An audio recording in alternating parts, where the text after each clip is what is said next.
Bismillahirrahmanirrahim.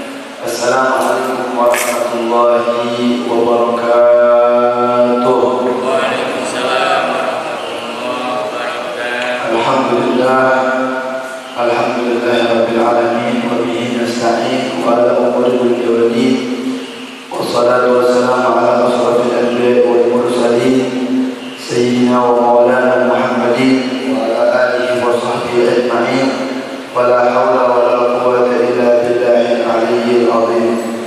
Rabbi shrah li sadri wa yassir li amri wahlul 'uqdatam min lisani yafqahu qawli wa saddid lisani wahdi qalbi bihaqqi Muhammadin sallallahu alaihi wasallam. Alhamdulillah, segala puji bagi Allah yang telah memberikan kita kenikmatan iman Islam dan nikmat diberikan panjang umur sehingga kita bisa melaksanakan kewajiban kita sholat subuh berjamaah. Mudah-mudahan sholat yang sudah kita laksanakan berjamaah diterima oleh Allah Subhanahu wa Ta'ala. Amin ya rabbal alamin. Dan tak lupa yang saya hormati, yang saya muliakan, pengurus ibadah BKM Masjid Al-Istiqomah beserta jajarannya dan sesepuh di komplek ini dan para asatidz kiai, tidak saya sebutkan namanya satu persatu, melainkan tidak mengurangi rasa ta'zim dan hormat saya kepada beliau-beliau semua. Kita doakan para kiai, para asatidz, para sesepuh, ya wabil khusus pengurus BKM Masjid Al-Istiqomah, semuanya mereka diberikan panjang umur dalam keadaan sehat walafiat. Wabil khusus di masjid, mudah-mudahan para donaturnya yang tidak pernah dikendorkan oleh Allah Subhanahu wa Ta'ala diberikan harta yang melimpah, dan mudah-mudahan kita yang duduk di sini mudah-mudahan semuanya diberikan rahmat Allah Subhanahu wa Ta'ala. Amin ya rabbal alamin. Hadirin wal hadirat yang dimuliakan Allah Subhanahu wa Ta'ala, tema pada kali ini amalan yang diminta di hari raya Idul Fitri. Sebelum kita masuk kepada tema kita, apa yang harus kita lakukan ketika kita akan memasuki hari yang begitu mulia, yaitu Idul Fitri, di mana Idul Fitri adalah hari kebahagiaan dan hari kemenangan umat Islam. Siapa yang mereka mendapatkan kemenangan dan mendapatkan kebahagiaan di hari tersebut adalah orang-orang yang mereka di tanggal 1 Ramadan hingga tanggal 30 Ramadan mereka benar-benar menghamba sejati kepada Allah Subhanahu wa Ta'ala, bertakwa kepada Allah Subhanahu wa Ta'ala. Maka ketika datangnya hari raya Idul Fitri, mereka benar-benar mendapatkan kemenangan dan kesenangan dari Allah Subhanahu wa Ta'ala. Ketahuilah, orang-orang yang mereka mendapatkan kesenangan di hari tersebut adalah mereka yang mempersiapkan dari mulai sekarang ketakwaan mereka dengan puasa mereka, dengan bacaan Al-Quran mereka, untuk mendapatkan kemenangan tersebut di hari raya. Kita alhamdulillah, Allah masih memberikan panjang umur, sehat walafiat, bisa sampai umur kita di bulan yang mulia ini.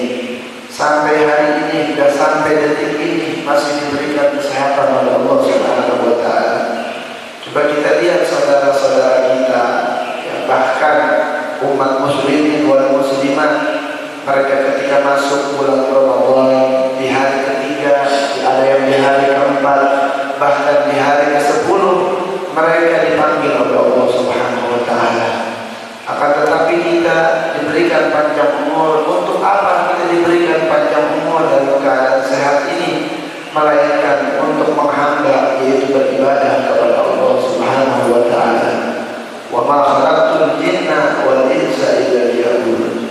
Sesungguhnya tidaklah Aku ciptakan jin dan manusia melainkan mereka untuk ibadah kepada Allah Subhanahu wa Ta'ala. Ibadah yang betul-betul dengan syariat yang dibawa oleh baginda Nabi besar Muhammad sallallahu alaihi wasallam. Karena di zaman sekarang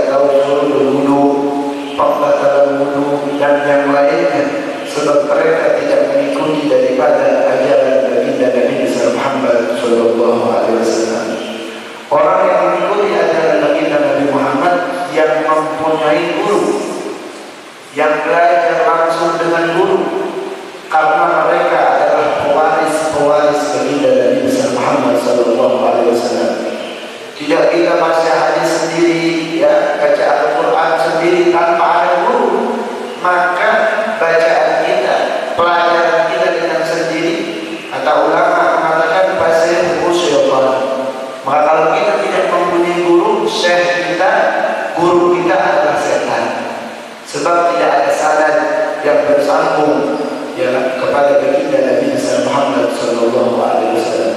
Ini yang harus kita perjuangkan di bulan Ramadan ini. Kita alhamdulillah masuk bulan suci Ramadan 19 Ramadan. Puasa ke-19 nih. Sebentar lagi nggak terasa. Ya, kalau di terawih biasanya diganti yang tadinya Al-Ikhlas jadi apa? Al-Qadar biasanya karena besar kemungkinan Lailatul Qadar ini datangnya di 10 hari terakhir di bulan Ramadan. Maka di 10 hari terakhir ini harus kita lebih semangat lagi. Sholat subuhnya lebih semangat lagi, tarawihnya lebih semangat lagi, bacaan Al-Qur'annya lebih semangat lagi, karena ini yang menentukan kita mendapatkan di hari raya kebahagiaan dan kemenangan di hadapan Allah Subhanahu wa taala. Karena ini kunci keberhasilan kita, bahwa kita mendapatkan kemenangan. Orang-orang yang mereka mendapatkan anugerah dari Allah, ketakwaan dari Allah Subhanahu wa taala, yang mereka ketika ibadah di bulan Ramadan, keluar dari Ramadan, mereka ibadahnya semangat kepada Allah. Kita sekarang diajarkan sama Allah Subhanahu wa taala di bulan Ramadan, kita sahabat kita di kerangka. Sahabat kita sedikit kalau di bulan Ramadan karena dengan puasa. Syaitan dibelenggu semua. Surga dibuka oleh Allah Subhanahu wa taala. Neraka dikunci oleh Allah Subhanahu wa taala. Maka kita beribadah itu gampang. Kita beribadah itu mudah di bulan Ramadan. Ini didikan untuk kita supaya kita keluar dari bulan Ramadan, kita pun mengerjakan perintah Allah seperti di bulan Ramadan. Banyak orang sekarang yang mereka biasanya tak bangun waktu sahur jam 3 atau setengah 4. Tapi di bulan Ramadan, bulan berkah, bulan yang begitu mulia, orang bangun sahur, anak kecil bangun, istrinya bangun, semuanya di rumah bangun. Dan makanan-makanan sahur itu diberkahi oleh Allah Subhanahu wa taala. Ini keberkahan, ini kemuliaan bulan Ramadan. Bahkan yang biasanya di bulan yang lain yang pernah sholat tahajud, di bulan Ramadan kita dimudahkan untuk sholat tahajud. Biasanya kita tidur ngorok di jam 3 atau sampai jam setengah 4 atau jam 4, tapi di bulan Ramadan kita dibangunkan oleh Allah Subhanahu wa taala. Maka bulan tersebut adalah bulan yang berkah. Siapa mereka yang mendapatkan kemenangan? Yang mendapatkan kemenangan ketika mereka keluar dari bulan Ramadan, mereka menambah sholat-sholat sunnahnya.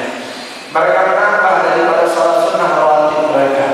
Tidak pernah meninggalkan qabliyah ba'diyah. Qabliyah zuhur tidak ditinggalin, ba'diyah zuhur tidak ditinggalin. Sebab kenapa? Kita diajarkan setiap malam sholat ada yang 11 rakaat, ada yang 23 rakaat. Ini ajaran untuk kita membiasakan diri beribadah kepada Allah Subhanahu wa taala. Maka di hari raya Idul Fitri ini, mereka umat Islam yang beriman kepada Allah Subhanahu wa taala akan memetik kemenangan, akan memetik kebahagiaan, yang mana kebahagiaan itu datangnya dari Allah Subhanahu wa taala. Jangan sampai di malam-malam yang mulia, malam-malam turunnya Lailatul Qadar, kita dalam keadaan tidur atau kita dalam keadaan na'udzubillah maksiat kepada Allah. Kayak ada di kampung sebelah tuh, ya, itu semakin akhir-akhir Ramadan, 10 hari terakhir bulan Ramadan tuh mereka main apa? Main gaplek, main catur. Di pos-posnya main gaplek, main catur dan yang lainnya. Dari mulai ba'dal isya sampai subuh. Dikata mereka begini, ya, 4 orang yang main di kampung sebelah. Kata dia, ini kayaknya di malam dia 10 akhir Ramadan ini kayaknya anginnya enak banget nih, sepoi-sepoi katanya. Kata yang kedua, iya tumben ya. Kata yang ketiga, iya angkat kayaknya ini turun Lailatul Qadar. Kata yang keempat, ya udah deh, kita main lagi, kita terusin sampai subuh. Biar dapat Lailatul Qadar. Lailatul Qadar bukan didapat dengan seperti itu, melainkan dengan bacaan Al-Quran kita, dengan sholat berjamaah, dengan sholat tarawih, dengan bersedekah berinfak di jalan Allah Subhanahu wa taala. Dan di hari raya Idul Fitri, apa yang diminta amalan-amalan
Mereka timbangannya akan berat ketika mereka bertahmid, berzikir kepada Allah Subhanahu wa Ta'ala.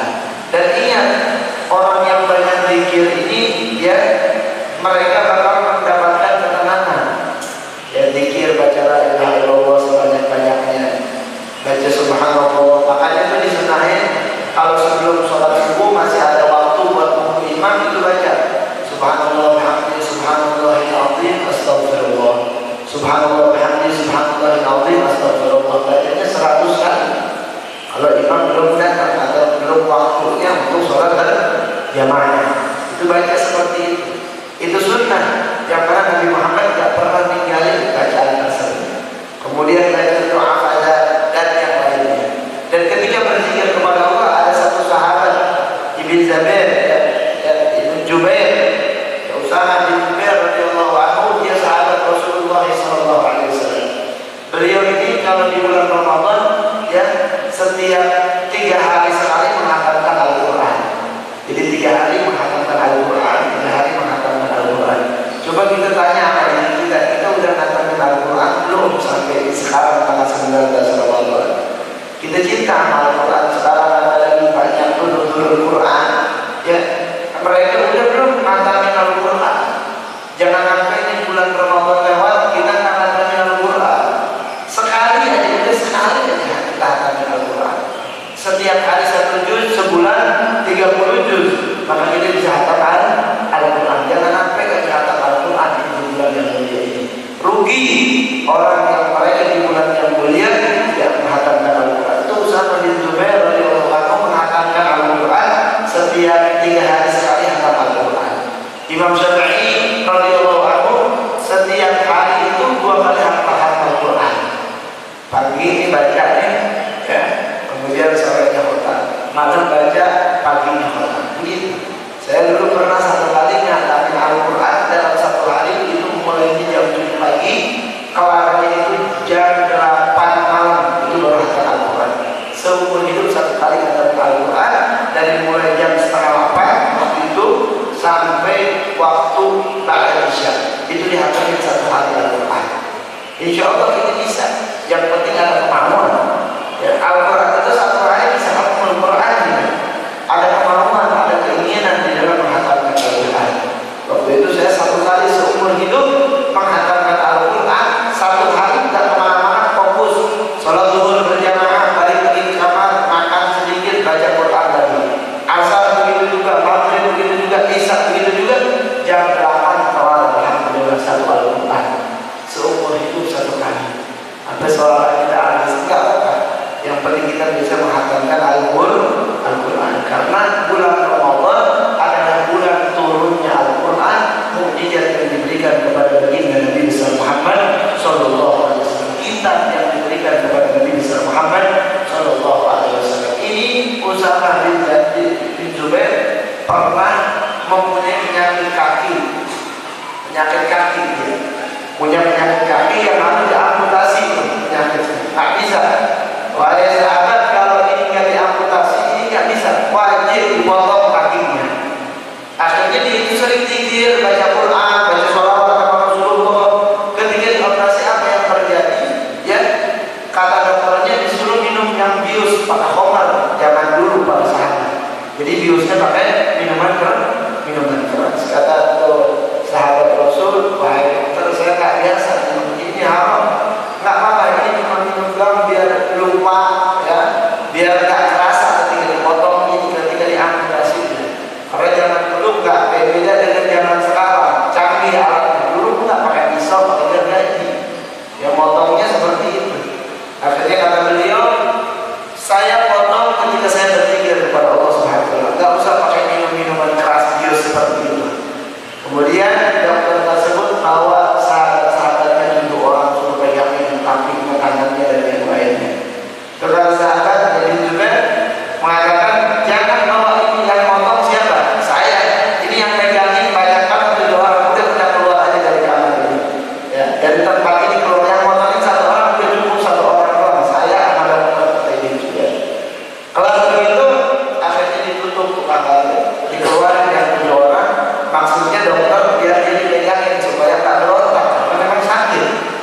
ambil kulitnya dulu tuh pakai pisau, ya.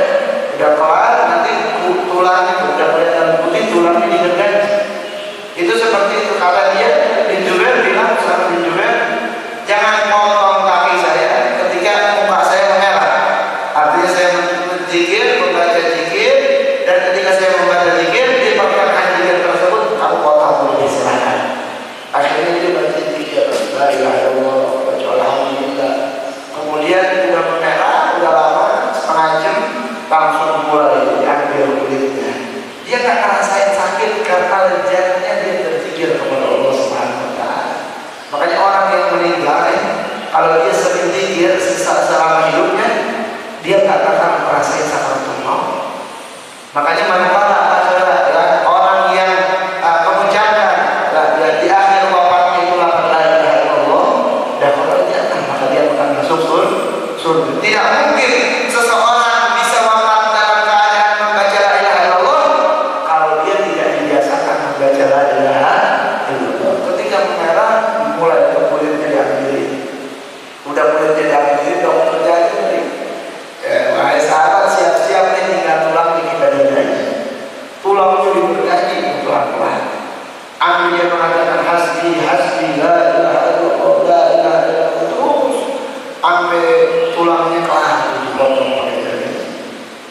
Enggak ngerasain sakit, enggak berontak sedikit pun, karena lisannya sering ya berzikir kepada Allah Subhanahu Wa Taala. Makanya kita biasain bawa motor baca la ilaha illallah, ya dikit-dikit baca la ilaha illallah, mudah.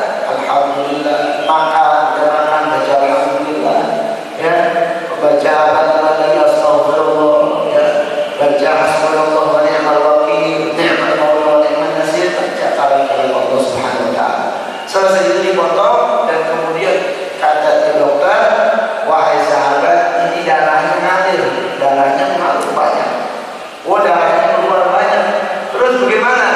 Ini harus dimasukin ke penggorengan, disiapin penggorengan kalau zaman dulu.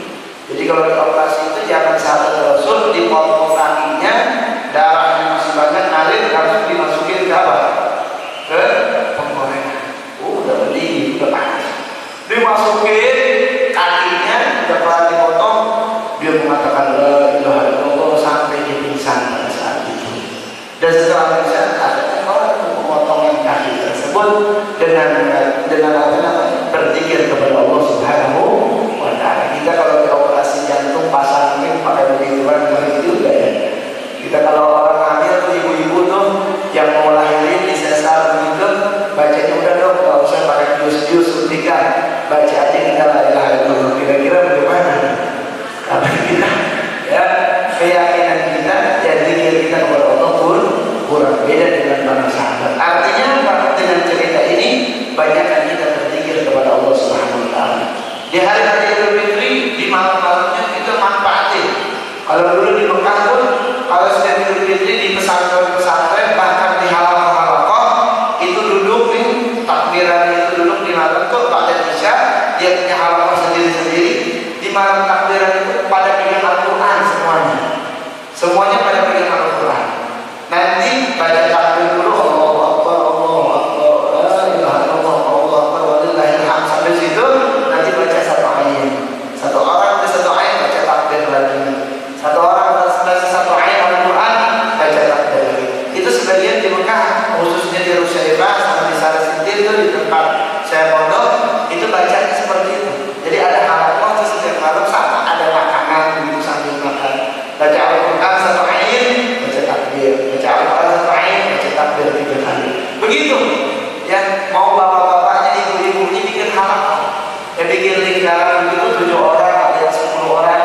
Dihidupkan malam-malam, bukan kayak kita sekarang. Dihidupin malam-malam takbiran ini ya di mall, di pasar, ya di CBD, bahkan orang misalnya 3 kalau sholat isya. Ya, bahkan di mall banyak, di masjid sepi, paling akhir-akhir doang yang takbir. Anak mudanya kemana? Pada main. Ini di zaman sekarang ini tidak. Kalau di tempat-tempat makan tuh, ya orang tuanya pada duduk, anak mudanya apa lagi? Kalau kita kan akan takbiran dijadiin ya malam begitu aja, padahal orang yang menghidupkan kata Nabi Muhammad malam-malam di antaranya malam apa namanya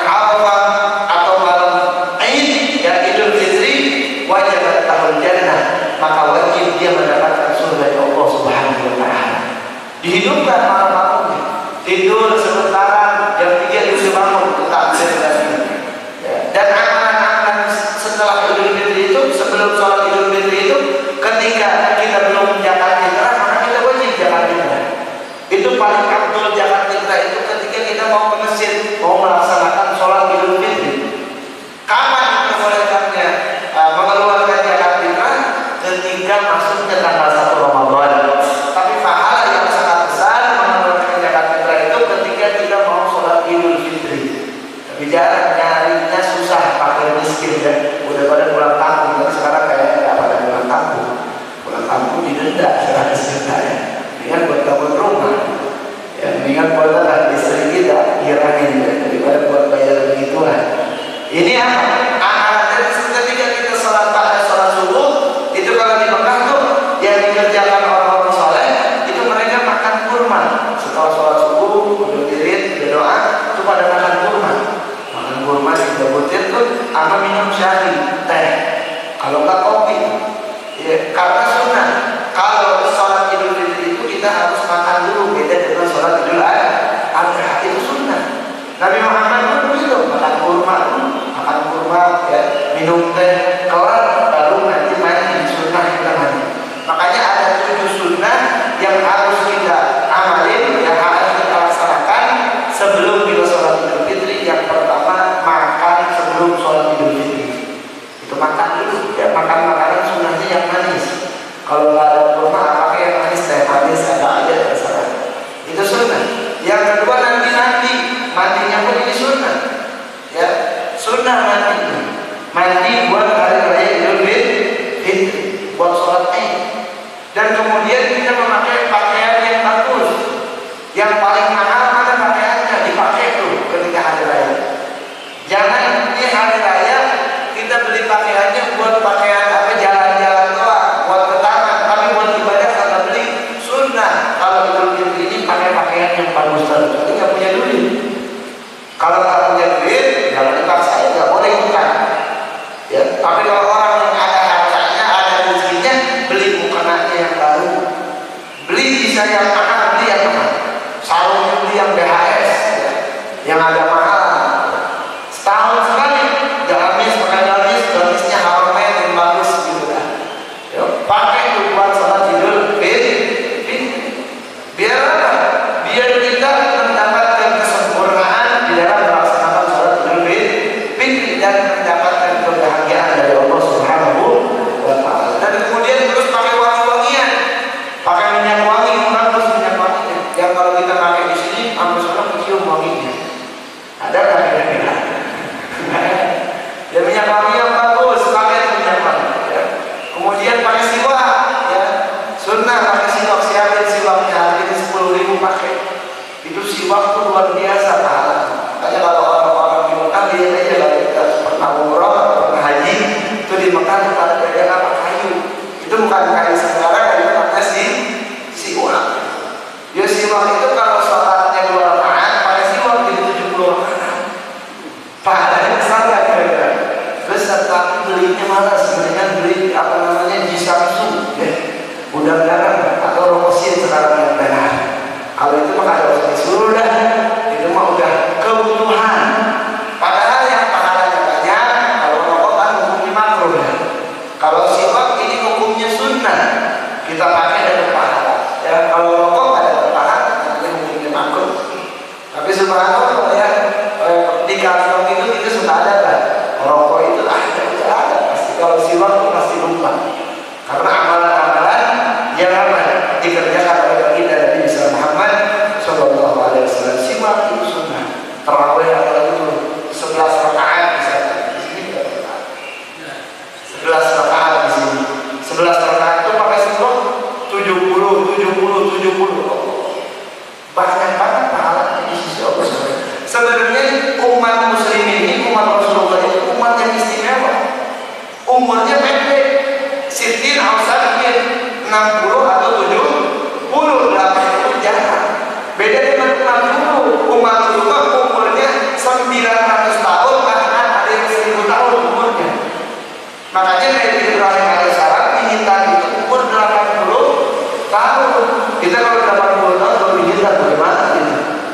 Ya, pada bisa pakai apa ya? Jadi 80 tahun ada dulu. Jadi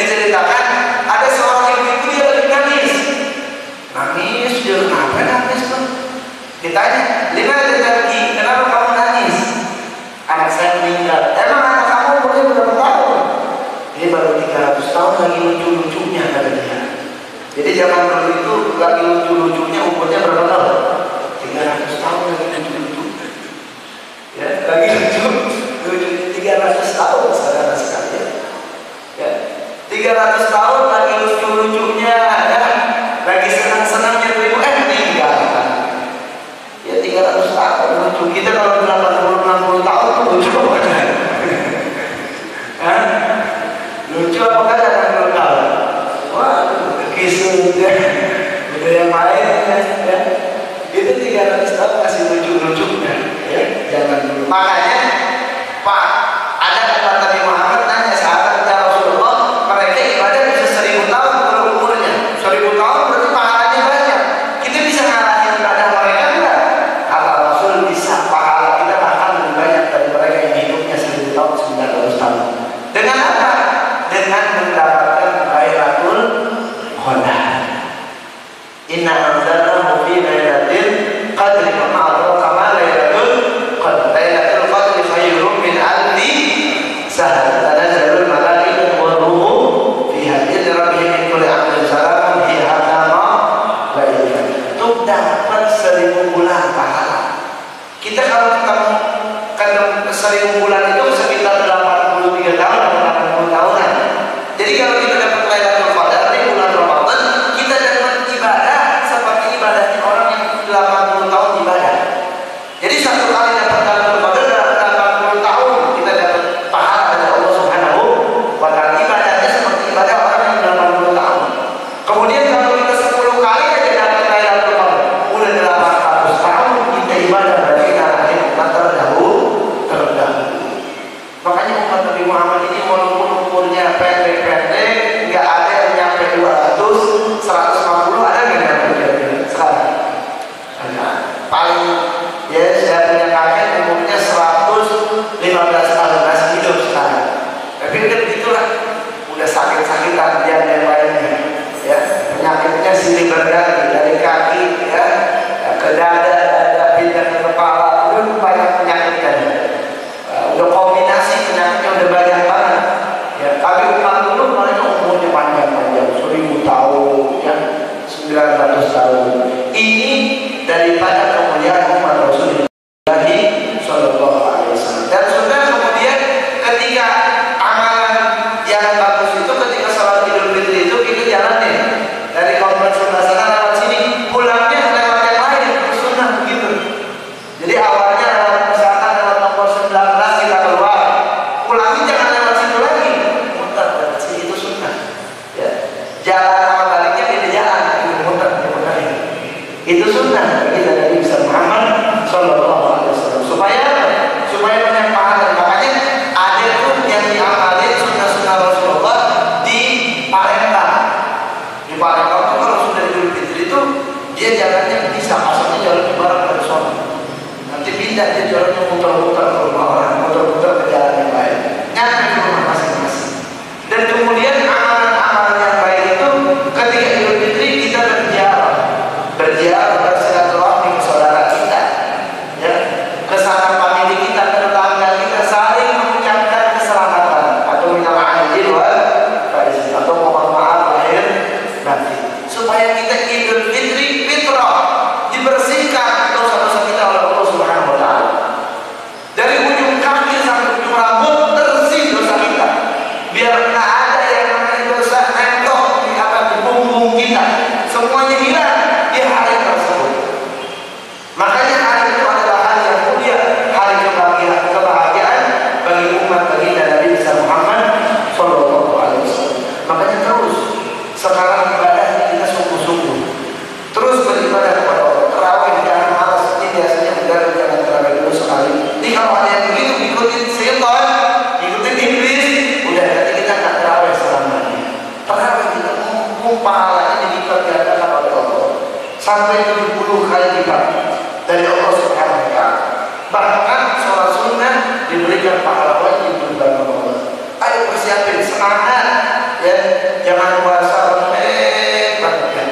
Ini maka yang nggak makan seminggu puasa. Apa ditanya mau kemana? Males katanya. Ini kita puasa harus semangat. Puasa ini untuk mendekatkan diri kita kepada Allah Subhanahu wa taala. Ittaqullaha mastata'tum. Bertakwalah kepada Allah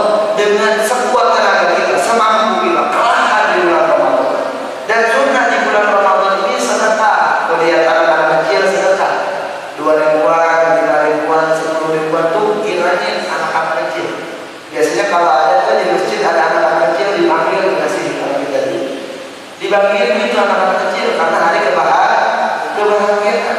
Terus bahagiakan anak yatim.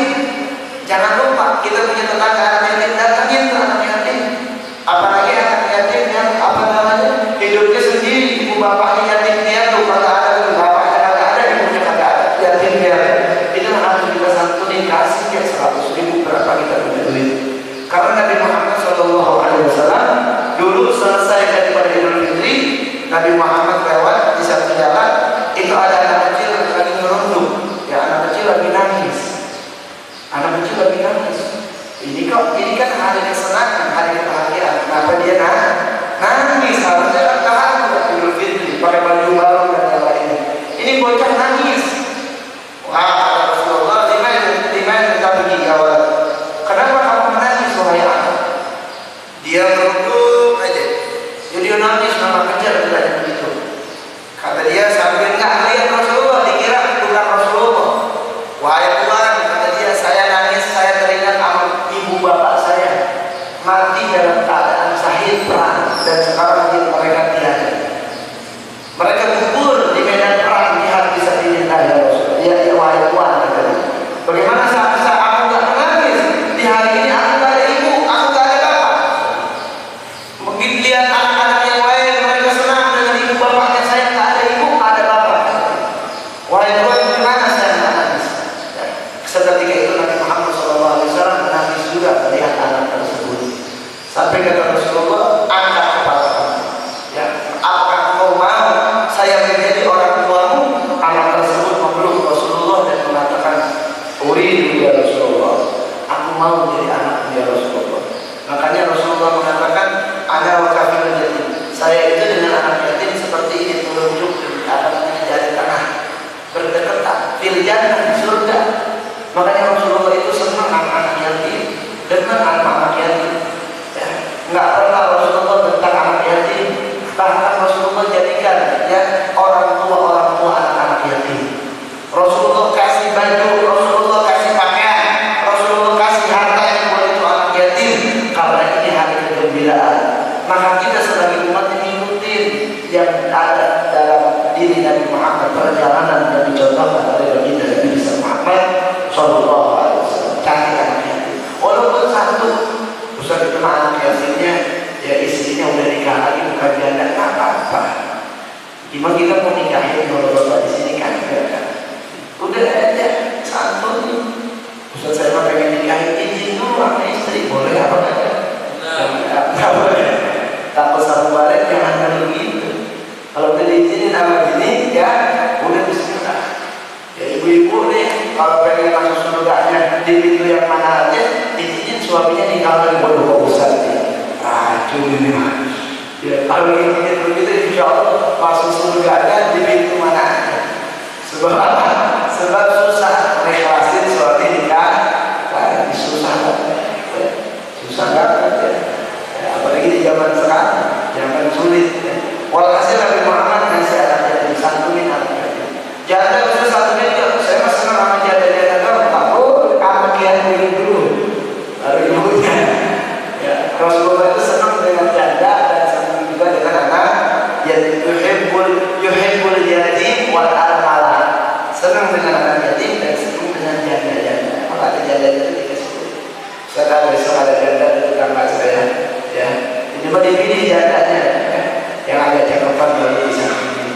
Yang udah tua udah nenek-nenek kan bisa. Semua janda bisa pilih nama kita. Supaya kita mengikuti perjalanan baginda Nabi Muhammad Sallallahu Alaihi Wasallam. Ini sunnah-sunnah amalan-amalan yang harus kita lakukan di malam Lebaran dan di hari Lebaran. Dan banyakin talbiyah, banyakin zikir kepada Allah, banyakin baca takbir kepada Allah Subhanahu Wa Taala. Diperbanyak dari mulai kita bangun, setiap bangun baca Allahu Akbar, Allahu Akbar, Allahu Akbar, la ilaha illallah, Allahu Akbar, sampai akhir. Dibaca terus dari mulai berbuka puasa ya di hari terakhir di bulan Ramadan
istiqomah, niatin buat almarhum almarhumah seperti itu.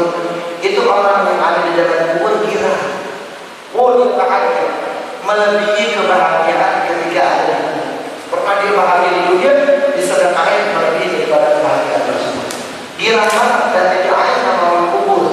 Ya Allah, mudah-mudahan ya tambah rezekinya, ya Allah fadzil pada husnul khatimah. Tapi kalau orang-orang yang pelit, dia buntut kasir, ya, pantat kuning, mereka hese, ya, semuanya tuh yang kayak begitu didoain cepat mati, doain cepat mampus. Ya. Makanya as-sahih habibullah wa kana jahilan. Orang yang dermawan, yang banyak berinfak ke masjid, ya, ini berinfak ke masjid terus, ya, kurang semennya ditambah, besinya ditambah dan lain-lainnya, dia dicinta sama Allah walaupun dia orang bodoh, dia nggak tahu agama, tapi dia dermawan ke masjid, dermawan ke pesantren, maka dia akan dicinta oleh Allah Subhanahu Wa Taala. Al-akhir adulullah walau kana kiai walau kana alim. Orang yang pelit, yang musuhnya Allah, walaupun dia kiai, walaupun dia ulama, walaupun dia ustaz, tapi dia pelit, hartanya nggak mau dimasukin ke jalan Allah, maka orang tersebut dibenci oleh Allah Subhanahu Wa Taala, bahkan jadi musuhnya Allah Subhanahu Wa Taala. Ini yang terakhir masih istiqomah. Saya yakin sebelum orang-orang iman masuk surga, ini donaturnya dulu yang masuk surga. Sebab kata imam ini mau masuk surga, jangan di sini mau masuk surga. Kata dia, ya Allah, saya ibadah di masjid Al-Istiqomah, saya duduk di masjid Al-Istiqomah, saya ngajar, saya imamin. Ini ada orang yang dermawan, yang mau bangun di masjid, yang mau berinfak ini masjid, yang beli kacanya, yang beli keramiknya, yang beli semennya. Ya Allah, masukkan dulu surga, masukkan dia ke dalam surga terlebih dahulu. Dipanggil tuh orang dermawan, udah dipanggil dimasukin surga. Jadi masuk surganya lebih awal daripada orang-orang yang alim, karena dia dermawan. Gak mungkin ada bangunan ini kalau nggak ada para donatur. Para orang-orang yang benar bisa inilah berjuang untuk jalan Allah Subhanahu Wa Taala. Maka kita doain mudah-mudahan pada donatur khususnya masjid ini Allah Subhanahu Wa Taala melipat gandakan rezekinya dan terus diberikan semangat di dalam perhatikan daripada masjid ini, dan mudah-mudahan kita semuanya diberikan panjang umur, sehat walafiat, umur kita sampai ke sholat Idul Fitri, dan mudah-mudahan semuanya dalam keadaan sehat walafiat, dan mudah-mudahan ini COVID-19 mudah-mudahan segera diangkat oleh Allah Subhanahu Wa Taala. Karena saya begini, kalau zaman sekarang ini kalau sahurnya pakai petek, ya masih pakai masker, kira-kira mampu nggak tuh? Mampu. Terus ya suka bingung juga tuh orang-orang yang di luar terunjang kaki, ya, dia pakai masker keluar, takutnya limunnya bakwan dia keluar, ya. Ini khawatir sekarang